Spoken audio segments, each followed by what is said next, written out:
Assalamu alaikum kids, I hope you're doing well. Today we'll be starting with our second chapter of the thermal physics, that is thermal properties and temperature. अच्छा बच्चों, जिन्होंने मेरा पहला lecture नहीं लिया, kindly वो lecture लाजमी ले लीजिएगा. Recordings are share on the drive, मैं ग्रुप में भी डाल दूंगा. अच्छा, मूविंग फॉरवर्ड, बेटा बात हमारे पास शुरू होती है थर्मल एक्सपेंशन से. भाई क्या है थर्मल एक्सपेंशन? थर्मल एक्सपेंशन का वर्ड सुने mean expansion because of heat. कोई भी चीज़ एक्सपेंड करती है, that is known as thermal expansion. हमारे पास सबसे पहले बहुत जनरल बात करते हैं, तो हम बात करते हैं रिलेटिव एक्सपेंशंस की सॉलिड लिक्विड्स एंड गैस. सबसे पहले हम लोग बात करेंगे relative expansion in solid liquid and gases. हमारे पास बच्चों सबसे ज़्यादा जो एक्सपेंड होने वाली चीज़ है वो गैस है, और सबसे कम सॉलिड एक्सपेंड होता है. भाई सबसे कम से क्या मुराद है? अगर मैं सॉलिड्स की बात करूं तो सॉलिड्स में एक जनरल एग्जांपल लेते हैं. हमारे पास एक मीटर स्टील, 1 मीटर स्टील, एक स्टील जिसकी लेंथ 1 मीटर हो, उसको एक्सपेंड करना हो, अगर मुझे needed 1 degree centigrade temperature increase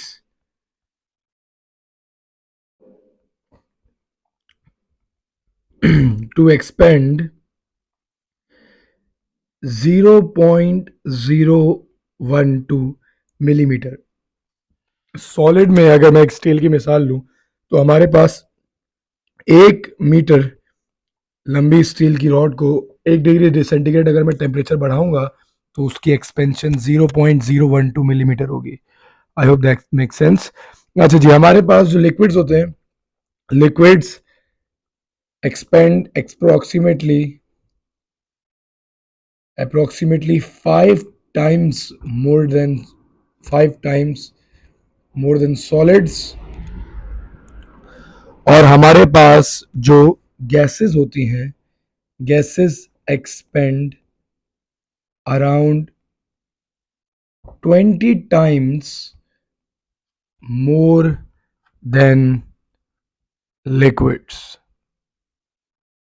ये हमारे पास जेनरिक रिलेटिव बातें थी. आगे बात आती है बेटा, हमारे पास क्या ये एक्सपेंशन यूजफुल है? नहीं है. क्यों है? कैसे है? कहाँ है? सही है. सबसे पहले अगर हम यूजेस ऑफ एक्सपेंशन की बात करें तो भाई हमारे पास एक चीज होती है that is known as a bimetallic strip. ये मेटल की एक स्ट्रिप होती है that's maked up of two metals, different metals. ठीक है, फॉर एग्जांपल आयरन और कॉपर की बनी हुई है. क्या करती है बायमेटालिक स्ट्रिप बेटा? अगर मैं इसका टेम्परेचर बढ़ाऊंगा, if I increase the temperature, अगर ये बायोमेटालिक स्ट्रिप का टेम्परेचर मैं बढ़ाता हूँ तो हमारे पास दोनों डिफरेंट मेटल्स हैं, डिफरेंट डेंसिटी है, देयरफॉर इनकी बेंडिंग भी डिफरेंट होगी. हो सकता है आयरन ज़्यादा बेंड हो जाए, हो सकता है कॉपर कम बेंड हो जाए. बेसिकली आयरन कॉपर ज़्यादा बेंड होता है, इट्स वेरी बेटर कंडक्टर. अब डिफरेंस इन बेंडिंग की वजह से कम टेम्परेचर राइज पे पहली चीज़ ज़्यादा बेंड हो जाएगी, दूसरी बारी अभी इतनी बेंड नहीं हुई होगी, तो हमारे पास शेप कुछ बायोमेटालिक स्ट्रिप का इस तरीके का आ जाता है. ठीक हो गया जी. ये कहाँ इस्तेमाल होते हैं बेटा? सबसे पहले बायोमेटालिक स्ट्रिप हमारे पास फायर अलार्म्स में इस्तेमाल होती है. फायर अलार्म्स में किस तरीके से इस्तेमाल होती है बेटा? हमारे पास जब भी हीट होती है, फायर अलार्म में जब गर्मी आएगी, फायर होगी, तो हीटअप हो जाएगा.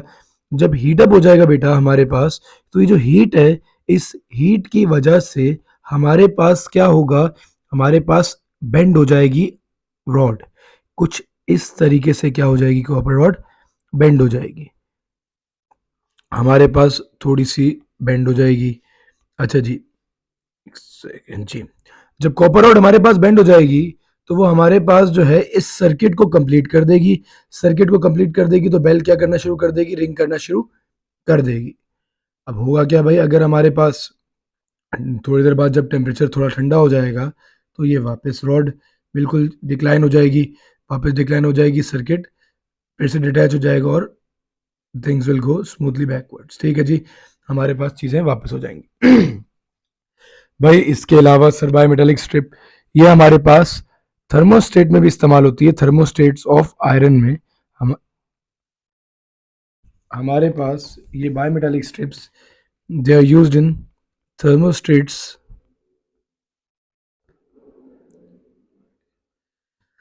स्पेशली आयरन में इस्तेमाल होती है जी। हमारे पास ये थर्मोस्टेट है एंड दिस इज अलार्म। अच्छा जी, तो सर क्या किस तरीके से इस्तेमाल होती है? भाई हमारे पास जो थर्मोस्टेट होता है वो टेम्परेचर किसी भी अप्लायंस का एक नॉर्मल टेम्परेचर रखने के लिए इस्तेमाल होता है। आयरन है, एक लिमिट के बाद आयरन अब गर्म नहीं होती, ठीक है। होता क्या है भाई, हमारे पास फॉर एग्जांपल मैंने उसको हीटअप किया, हुआ क्या, आयरन जो है हीटअप होके बेंड हो गया। आयरन जब बेंड हो गया तो सर्किट कंप्लीट हो गया, ठीक हो गया जी।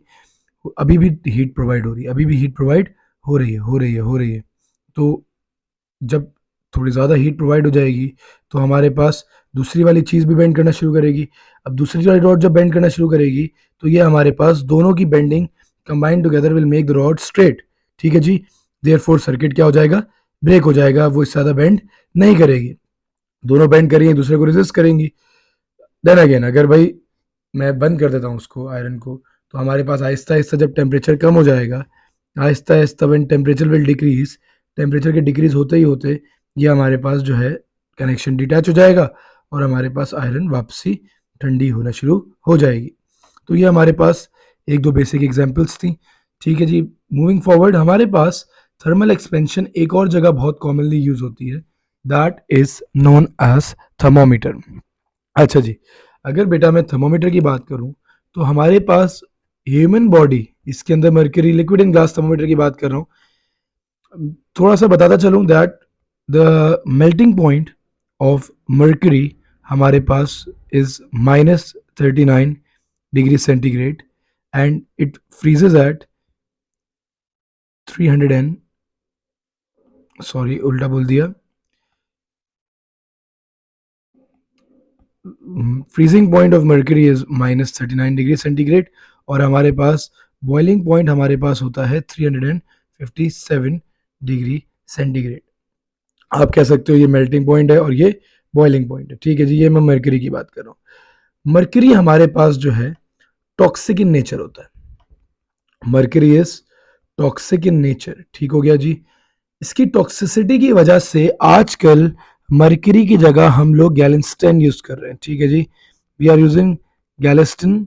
ये एलॉय होता है हमारे पास मेटल्स का, जो डिफरेंट मेटल्स का, जो कि नॉन टॉक्सिक होते हैं। Galinstan is non toxic in nature, non toxic होता है। और ये हमारे पास इसका फायदा क्या होता है भाई, ये हमारे पास जो है इसकी -19 डिग्री सेंटीग्रेड इसका जो है मेल्टिंग पॉइंट होता है एंड 1300 डिग्री सेंटीग्रेड इसका बॉइलिंग पॉइंट होता है, ठीक है जी। ये हमारे पास गैल्स्टिन है, ये मर्क्यूरी है।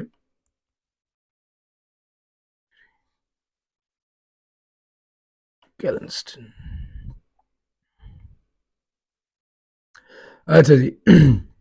देयरफॉर एक और लिक्विड बहुत यूज होता है बेटा, दैट्स अल्कोहल। अल्कोहल जो है हमारे पास, अल्कोहल इज बेसिकली हमारे पास इसका फायदा क्या होता है, अल्कोहल हमारे पास -115 डिग्री सेंटीग्रेड पे फ्रीज होता है and it boils at 78 degree centigrade. तो इसका क्या बेनिफिट है, can be used in low temperatures. अब साइबेरिया में -48 डिग्री सेंटीग्रेड है, -40 डिग्री सेंटीग्रेड है, तो भाई वहाँ पे हम लोग दोनों इस्तेमाल नहीं कर सकते, नीदर मर्करी नॉर गैलेस्टिन, तो क्योंकि वे फ्रीज हो जाएंगे। तो वहाँ पे हम लोग alcohol in glass thermometer use कर सकते हैं, ठीक हो गया जी। Melting point, boiling point, melting point.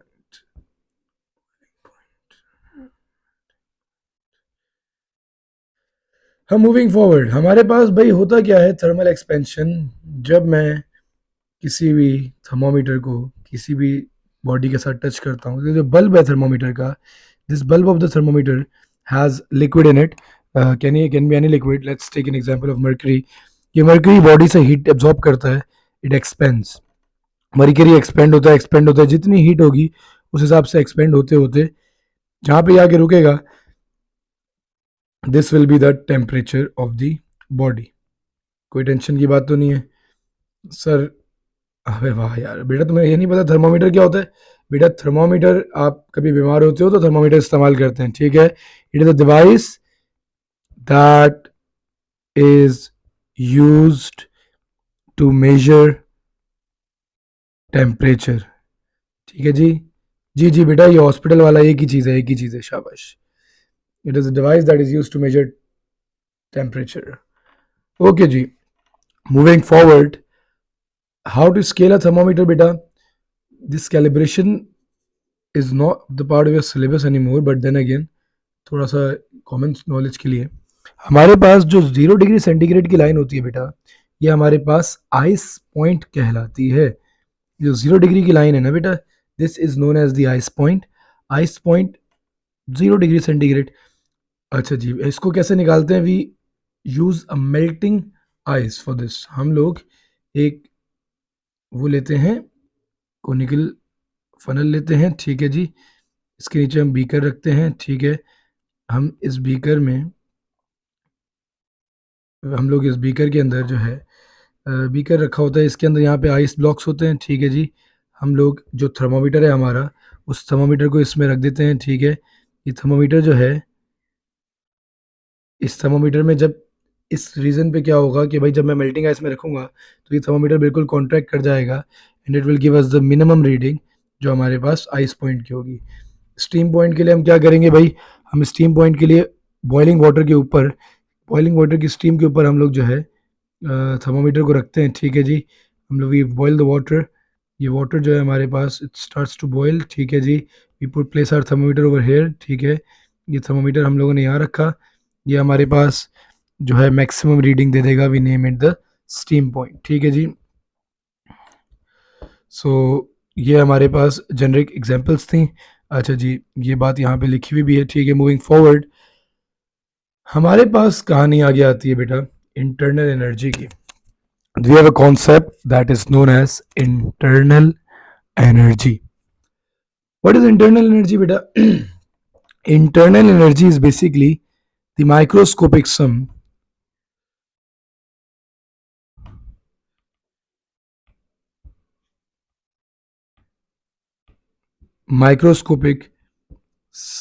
of kinetic energy and potential energy in a body.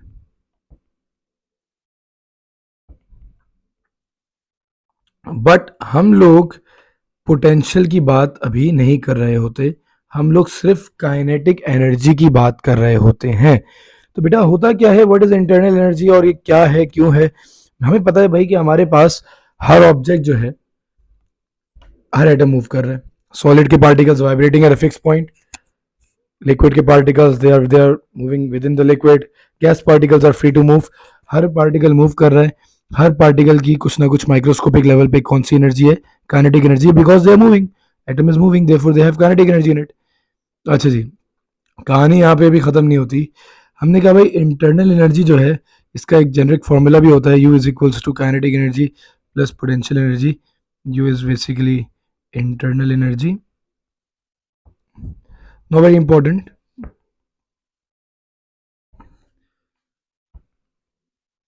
Not important, ठीक है जी, इतनी ज़्यादा इंपॉर्टेंट बात नहीं है, बट ये चीज़ें होनी चाहिए नॉलेज में आपकी। अच्छा जी, बात आती है बेटा हमारे पास थर्मल एनर्जी की। काइनेटिक एनर्जी को अभी मैं, इसको इंटरनल एनर्जी को अभी मैं डिस्कस करता हूँ, जैसे जैसे मैं बात करता जाता हूँ। बात आ रही है हमारे पास थर्मल एनर्जी की। थर्मल एनर्जी बेटा heat energy, thermal means heat, heat energy की बात करूंगा, इसका रिलेशनशिप विद टेम्परेचर की बात करता हूँ हमारे पास। थर्मल एनर्जी एंड टेम्परेचर का क्या रिलेशनशिप है? देखो भाई, किसी भी चीज को मैं थर्मल एनर्जी प्रोवाइड करूंगा तो उसका टेम्परेचर क्या करेगा? राइज करेगा। थर्मल एनर्जी इज ट्रांसफर्ड, हमेशा थर्मल एनर्जी जो है, थर्मल एनर्जी हमेशा ट्रांसफर होती है from a body of a higher temperature to the body of the lower temperature. Thermal energy is always transferred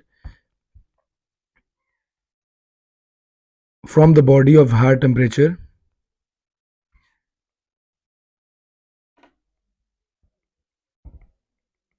to the body of lower temperature.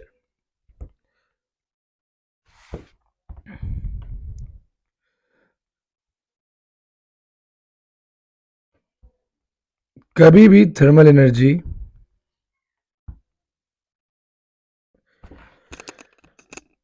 Lower temperature से higher temperature पे नहीं जाएगी, higher temperature to lower temperature ही आएगी. हमेशा thermal energy higher temperature to lower temperature आएगी, higher temperature to lower temperature. क्या वजह है भाई? करना क्या चाहती है बेटा? हमारे पास हर ऑब्जेक्ट थर्मल इक्विलिब्रियम हासिल करना चाहता है. थर्मल इक्विलिब्रियम हासिल करना चाहता है. कहानी यह है कि for example this body is of this body is 100 degree Celsius. ठीक है जी, ये बॉडी हमारे पास 20 डिग्री सेल्सियस की. ये जो हायर टेम्परेचर वाली बॉडी है ये क्या करेगी? एनर्जी प्रोवाइड करेगी इसको. इसने थर्मल एनर्जी प्रोवाइड की. थोड़ी देर बाद क्या हुआ? ये दोनों बॉडीज जो हैं 40 डिग्री सेंटीग्रेड पे आके स्टॉप हो गई. अब जितनी एनर्जी ये दे रहा है भाई उतनी एनर्जी ये भी दे रहा है. The point where there is no net transfer of energy, अब दोनों की टेम्परेचर सेम हो गया है. This is known as thermal equilibrium. ये हमारे पास क्या कहलाता है? थर्मल इक्विलिब्रियम कहलाता है. जब हमारे पास there is no net transfer of energy, transfer रुक जाता है. This process this is known as thermal equilibrium. I hope this is clear to you. हमारे पास, क्योंकि हम लोग ऑलरेडी लास्ट लेक्चर में पढ़ चुके हैं कि भाई जब मैं टेम्परेचर बढ़ाता हूँ तो एवरेज काइनेटिक एनर्जी बढ़ती है. एवरेज काइनेटिक एनर्जी क्यों बढ़ती है? क्योंकि पार्टिकल की मूवमेंट बढ़ती है. तो जब हमारे पास एवरेज काइनेटिक एनर्जी बढ़ेगी पार्टिकल की तो ओवरऑल उसकी वजह से कौन सी एनर्जी में इंक्रीज आएगा? इंटरनल एनर्जी में इंक्रीज आएगा. क्योंकि इंटरनल एनर्जी है क्या? It's the microscopic sum of kinetic energy and potential energy.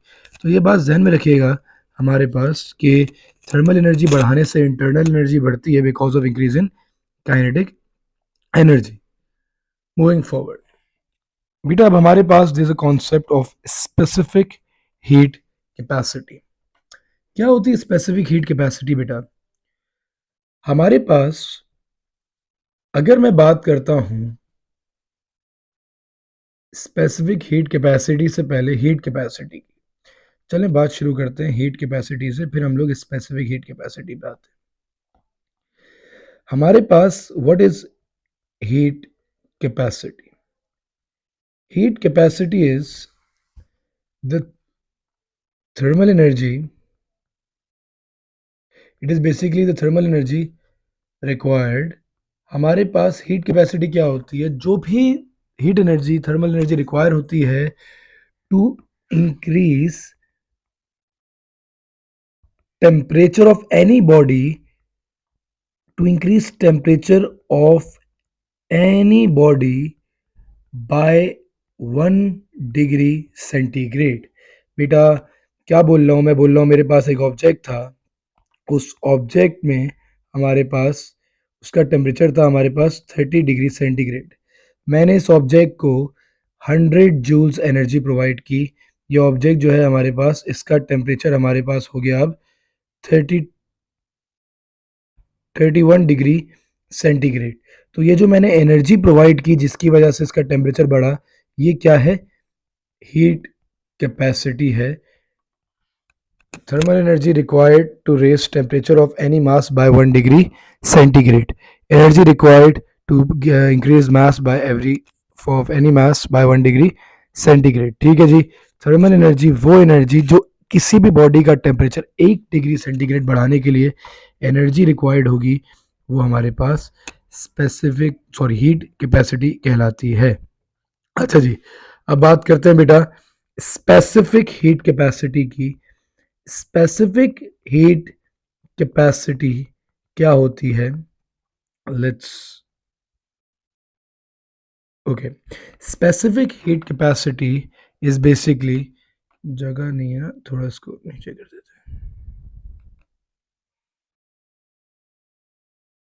ये आ जाते हैं. Specific heat capacity.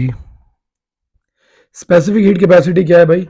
Specific heat capacity is the thermal energy, the amount of energy. बिल्कुल इसकी पहले लफ्जी डेफिनेशन देखते हैं भाई. The amount of energy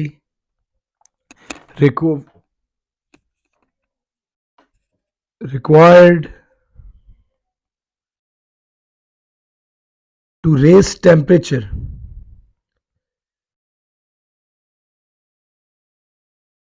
Amount of energy required to raise temperature of a unit mass. Unit mass means 1 degree centigrade, 1 kg by 1 degree Celsius. वो energy जो required होती है किसी भी यूनिट मास, एक 1 kg सब्सटेंस का मास 1 डिग्री बढ़ाने के लिए, that is known as specific heat capacity. Specific heat capacity का सिंबल हमारे पास क्या होता है बेटा? It is represented by C. Okay जी, smaller C. Heat capacity is symbolized by capital C. हमारे पास स्पेसिफिक हीट कैपेसिटी का फॉर्मूला क्या होता है? C is equals to change in thermal energy divided by mass into change in temperature. In easy words बेटा, अगर मैं इसकी बिल्कुल specific heat capacity is equals to change in energy divided by mass multiplied by change in temperature. ठीक है जी, ये हमारे पास स्पेसिफिक हीट कैपेसिटी का फॉर्मूला है. This is very important formula, ये बहुत ज़्यादा इस्तेमाल होगा. ठीक है जी, इसको प्लीज़ स्टडी कीजिएगा. ये this no option in this. Okay, moving forward बेटा, हमारे पास अगर मैं इसके एसआई यूनिट की बात करूं तो the SI unit of specific heat capacity is joules per kg degree Celsius. ये हमारे पास इसका एसआई यूनिट होता है. It's measured in joules per degree centigrade. और याद रखिएगा, इंटरनल एनर्जी हमारे पास एनर्जी होती है बेटा. इंटरनल एनर्जी ये हमारे पास जूल्स में मेजर होती है. दैट्स इट फॉर टुडे बेटा. Please note down the lecture. कोई चीज़ नहीं समझ आई है, you can always email me. मेरा नंबर, ईमेल एड्रेस सब आपकी स्क्रीन पे होता है. ठीक है, चलो एक सवाल भी देख लेते हैं कि हमारे पास if 20,000 joules is supplied to the mass of 5 kg and its temperature rises from 15 degrees Celsius to 25 degrees Celsius, calculate the specific heat capacity of the mass. Beta, specific heat capacity is 20,000. Specific heat capacity हमारे पास. Energy कितनी provide की भाई हमने? Energy हम लोगों ने provide की है 20,000 डिवाइडेड बाय हमारे पास मास कितना है बेटा? Mass is 5 kilograms and the change in temperature is 15 और 10 का चेंज इन टेम्परेचर हमारे पास 10 हो गया. ठीक हो गया जी. आप इसको मल्टीप्लाइड करोगे, you will get the answer 400 joules पर kg degree Celsius. I hope that make sense बेटा. ये 2 सवाल आप लोग कीजिएगा. ठीक है, और इंशाल्लाह ताला will continue from here till in the next class.